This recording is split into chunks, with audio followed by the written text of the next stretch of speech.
हमारे साथ में एक विशेष मेहमान है और जल्द मैं उन मेहमान से आपको रूबरू कराऊंगा। देखिए, अगर सनातन की बात करें तो कलयुग का समय बहुत ही जटिल माना जाता है। धर्म कर्म लोग इस से पीछे होते चले जाते हैं और बुरे जो कर्म होते हैं उन कर्मों में लोगों का ध्यान कुछ ज्यादा लग जाता है। तो ऐसे समय में जो ईश्वर का रास्ता है वो रास्ता हमें सद्बुद्धि देता है, विकास देता है और उन्नति के मार्ग पर लेके जाता है। तो ईश्वर की जो एक कथा करने वाले लोग हैं वो भी आप देख रहे होंगे, बहुत सारे ऐसे भक्त हैं जो लगातार अपने क्षेत्रों में राम कथा करा रहे हैं, श्रीमद् भागवत कथा करा रहे हैं। तो एक मेहमान है, जल्द उन मेहमान से मैं आपको रूबरू करूंगा। बड़े कम उम्र में उन्होंने राष्ट्रीय कथावाचिका का जो है कहें दर्जा पा लिया है। प्रज्ञा विष्णु प्रिया जी हमारे साथ में हैं और मध्य प्रदेश से आती हैं।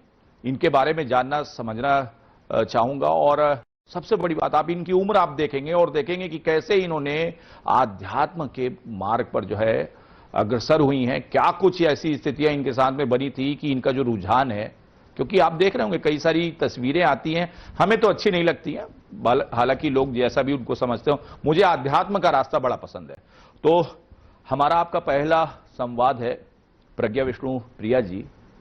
तो किस तरह से आपका अध्यात्म के क्षेत्र में जुड़ा हुआ, थोड़ा सा हमारे दर्शकों को बताएं। राधे राधे। मेरा नाम प्रज्ञा विष्णु प्रिया है। मैं श्रीमद् भागवत कथा प्रवक्ता हूँ और श्रीमद् भागवत कथा की कृपा देखा जाए तो मेरे ऊपर बचपन से ही रही। घर का माहौल खूब आध्यात्मिक था। मेरे दादाजी खूब धर्म ग्रंथों का पाठ किया करते थे। उनको मैंने पढ़ते हुए देखा तो अपने आप मेरी रुचि उन धर्म ग्रंथों के प्रति पढ़ने के लिए बढ़ी। आगे मैंने उन धर्म ग्रंथों का अध्ययन भी किया। आगे जैसा कि हमारे परिवार में शिव जी की सेवा की जाती थी, मैंने भी शिव जी की सेवा की। आगे उन्हीं के आदेश से और सदगुरुदेव भगवान के आदेश से मैंने श्रीमद् भागवत कथा को अपने जीवन में लाने हेतु चुना और फिर ठाकुर जी की कृपा से पहली कथा उसी मंदिर के प्रांगण में मैंने शिव जी के सामने ही कथा पहली बार की। आज के आधुनिक युग में अगर देखा जाए तो आध्यात्म में और भागवत से जुड़ाव किस प्रकार से लोगों को फायदा पहुंचाता है, क्योंकि आधुनिक युग की मैं बात कर रहा हूं, देख लें किस तरह से जो है प्रभावी हुआ है, वैसे समय में आध्यात्म से जुड़ करके किस तरह से लोगों को लाभ मिल सकता है। व्यक्ति आजकल के युवाओं को भी देखा जाए या पुराने भी जो लोग हैं, सभी लोग आधुनिक जीवन की ओर ऐसे बढ़ते जा रहे हैं। वेस्टर्न कल्चर इतना ज्यादा हमारे देश में आजकल बढ़ चुका है। सब लोग वेस्टर्न कल्चर को अपने जीवन में इतना लाने में लगे हुए हैं कि वो अपनी संस्कृति को भूलते जा रहे हैं। लेकिन देखा जाए तो बड़े बड़े जो साइंटिस्ट भी होंगे जिनका खूब नाम चल रहा है आजकल, वे भी आज अगर रिसर्च करने में लगे हैं तो आज का युवा हमारे पुराने धर्म ग्रंथों पर अगर ध्यान दे दे तो कई सारे बड़े बड़े वैज्ञानिक भी जो अपनी रिसर्च में आगे बढ़ते चले जाते हैं, अंत में उनको भी हमारे धर्म में जो कई हजारों वर्ष पहले बातें बता दी गई है वही बातें आज उनको रिसर्च में मिल रही है। लेकिन हमें यही बुराई है सभी हमारे देश के लोगों में कि वे हमारे धर्म को अंधविश्वास कहते हुए बाकी अगर कोई रिसर्च मिल रही है उस पर पूर्ण विश्वास करते हैं। लेकिन वहीं अगर वो हमारे धर्म ग्रंथों के पीछे देखने के लिए जाएंगे तब पता चलेगा जो आज मिल रही है वही पहले कई हजारों वर्ष पूर्व बता दी गई है। सनातन का संदेश पहले से ही दे दिया गया है और आज भी कई सारे ऐसे हम देखते हैं पुराने धर्म ग्रंथों में भी और आजकल की रिसर्च को अगर देखा जाए, दोनों को जोड़ा जाए तो दोनों एक ही निकल रही है। लेकिन लोगों में गलती यही है कि वो विश्वास उन चीजों पर कर रहे हैं और हमारे धर्म ग्रंथों में कोई बात की जाए तो वो धर्म काम आ जाता है तो उसे अंधविश्वास का नाम दे देते हैं और वही बात बाहर के लोग कर रहे हैं तो उनका विश्वास जागृत हो जाता है। चलिए, मैं एक आपसे ऐसे ही सवाल जानना चाहूंगा कि आपने अंधविश्वास का भी बात कहा और आपको क्या लगता है कि जब हम आध्यात्म के रास्ते पे जाते हैं तो हमको क्या क्या फायदे मिलते होंगे? आध्यात्म पे सबसे ज्यादा हम रिलीजियस टॉक नहीं करेंगे। अगर स्पिरिचुअलिटी की तरफ हम देखें तो स्पिरिचुअलिटी, आध्यात्मिकता व्यक्ति की मानसिक शक्ति को बहुत बढ़ा देती है। आजकल कोई पढ़ने वाले भी बच्चे हैं, विद्यार्थी भी हैं, हम देखते हैं सुसाइडल रेट बहुत ज्यादा बढ़ता जा रहा है क्योंकि मानसिक स्थिति सबकी बिगड़ती जा रही है। कोई पारिवारिक मतभेद के कारण, पारिवारिक बातें चलती है उनके कारण कई ऐसे थॉट्स मन में आ जाते हैं लोगों के। लेकिन जो व्यक्ति आध्यात्म से जुड़ा हुआ रहेगा, उसमें मानसिक शक्ति इतनी होगी। और व्यक्ति में अगर मानसिक शक्ति है तो शारीरिक शक्ति का संचार अपने आप हो जाता है। अभी मैं आपसे जब संवाद कर रहा था तो आपने एक जो आप कथा करती हैं श्रीमद् भागवत का, उसके बाद में आपने एक और कुछ मुझे बताया था कि उसका कथा कहती हैं। मैं थोड़ा सा नाम भूल रहा था, तो मैं जानना चाहूंगा आपसे। मैं श्रीमद् भागवत कथा एवं नानी बाई के मायरे की कथा करती थोड़ा सा मैं उसके बारे में संक्षिप्त में ही आपसे सुनना चाहूंगा।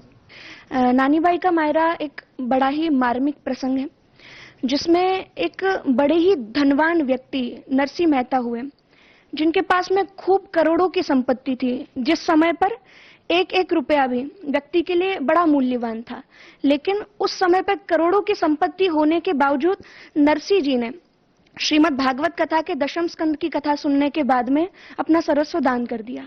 अपना महल, अपने करोड़ों की संपत्ति, सब कुछ दान कर दी और फिर अपना पूरा जीवन ठाकुर जी पर समर्पित कर दिया।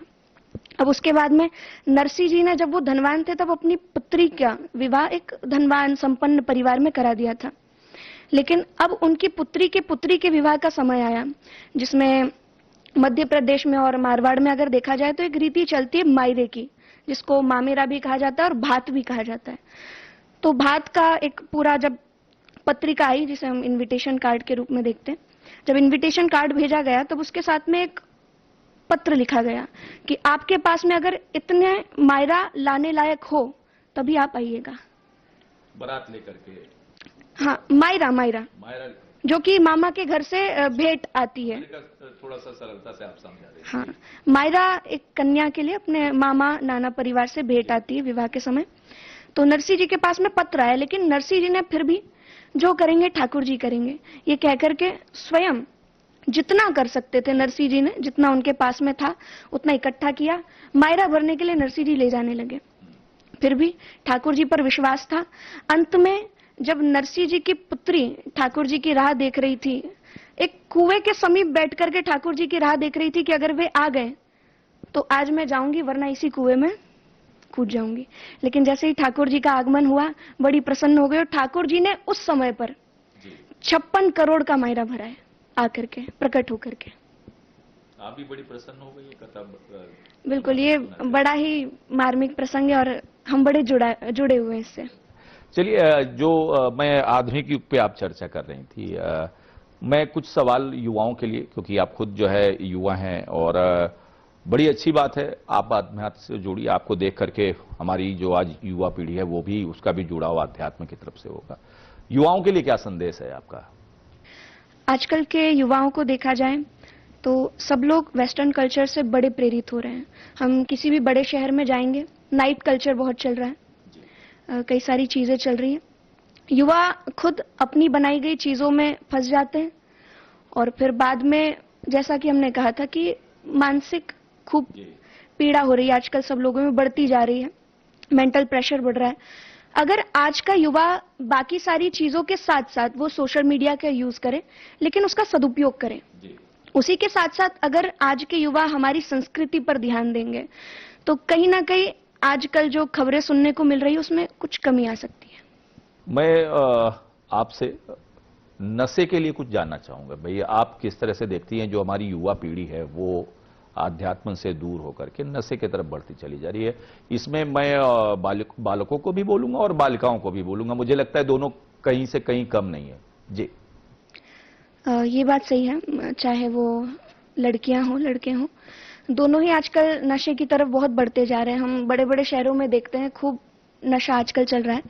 लेकिन नशे को अगर देखा जाए, नशा हमारी बुद्धि को कुंठित कर देता है, हमारी बुद्धि नशे से नष्ट हो जाती है। और आजकल जितनी सबकी बुद्धियां बिगड़ती जा रही है, गलत गलत कार्य हो रहे हैं, कहीं ना कहीं नशे का इसमें बहुत बड़ा हाथ है। आप समझ लें, नशा नाश की जड़ है और इससे दूर रहें। जब हम भक्ति की तरफ बढ़ते हैं, आध्यात्म की तरफ बढ़ते हैं, तो हमारी सद्बुद्धि बढ़ती है। ईश्वर का हम जब बार बार नाम जब सुमरते हैं तो वाकई में हमारे मन में सात्विक भाव जो होता है, देखिए 3 गुण होते हैं और सतोगुण की उसमें वृद्धि होती चली जाती है। हमारे दर्शकों को कुछ आप अपने कथा के बारे में कुछ दोहा चौपाई अगर आप हमारे दर्शकों को सुना सकें, क्योंकि हम सुनना चाहेंगे और हमारे जो दर्शक हैं वो भी आपसे सुनना चाहेंगे। बिल्कुल। हमारा श्रीमद् भागवत कथा में सबसे ज्यादा लोगों को समझाने का एक ही तरीका है। हम एक सरल भाव के साथ में, सरलता के साथ में कथा सुनाया करते हैं। जितने कथाओं के प्रसंग आ रहे हैं, जितनी ठाकुर जी की लीलाएं हैं, हम उनके साथ में लोगों को बताते हैं कि आप कैसे अपनी लाइफ से सीख सकते हैं, अपनी लाइफ में इससे कुछ बातें ले सकते हैं। उसी के साथ साथ कथा में एक मुख्य बात हम हर बार सिखाते हैं सातों दिन, कि आप जितना हो सके अपने जीवन में ठाकुर जी के नाम का जप करें, क्योंकि ठाकुर जी के नाम से ज्यादा पवित्र कोई चीज नहीं है। और श्रीमद् भागवत महापुराण भी एक श्लोक कहती है, यत् फलम नास्ति तपसा न योगेन समाधिना तत्फलम लभते सम्यक कल्लव केशव कीर्तनात्। जो फल ना तपस्या में है, न योग में है, न समाधि में है, वो फल ठाकुर जी के नाम संकीर्तन में है। और फिर कथा को विराम देने से पहले भी विराम का जो श्लोक है, नाम संकीर्तनम यस्य सर्व पाप प्रणाशनम प्रणामो दुख शमनस्तम नमामि हरिम परम। नाम संकीर्तनम ही सबका आधार है। हमारे ठाकुर जी के तो हजारों नाम हैं, कौन से नाम को लें? जिसमें आपकी प्रीति हो, जिस रूप में आप ठाकुर जी को देखते हो, उसी नाम का आपको प्रयोग करना चाहिए। और ठाकुर जी अवश्य कृपा करते हैं। जिस रूप को आप भजेंगे, जिस रूप के नाम को आप लेंगे, उसी रूप में एक दिन ठाकुर जी प्रसन्न होकर के दर्शन भी प्रदान करते हैं। चलिए, हमें तो ठाकुर जी के दर्शन चाहिए। और हमारे जो दर्शक हैं, कुछ कह रही थी, आप कुछ कह रही थी, कुछ भाव को लेकर के बोल रहे हैं। भजन छूट गया है भाई, भजन सुना दीजिए। तो क्योंकि हम पूरी कथा में सबसे ज्यादा प्रेम की महिमा बताते हैं, और ठाकुर जी ने भी जब दुर्योधन के पास में ठाकुर जी समझाने को गए हैं, तब दुर्योधन का मेवा त्याग के ठाकुर जी ने विदुर जी के घर की साग खाई है, केले का छिलका खाया है। तो बड़ा ही सुंदर भजन है कि सबसे ऊंची प्रेम सगाई दुर्योधन का मेवा त्यागे साग विदुर घर खाई। दुर्योधन का मेवा त्यागे साग विदुर घर खाई। सबसे ऊंची प्रेम सगाई। हम भी द्वापर में चले गए थे, इस भाव को लेकर के द्वापर में हम भी चले गए थे। लगातार समाज में होने वाले जो अपराध है, उन अपराध पे तभी अंकुश लगेगा जब हम अध्यात्म की तरफ बढ़ेंगे।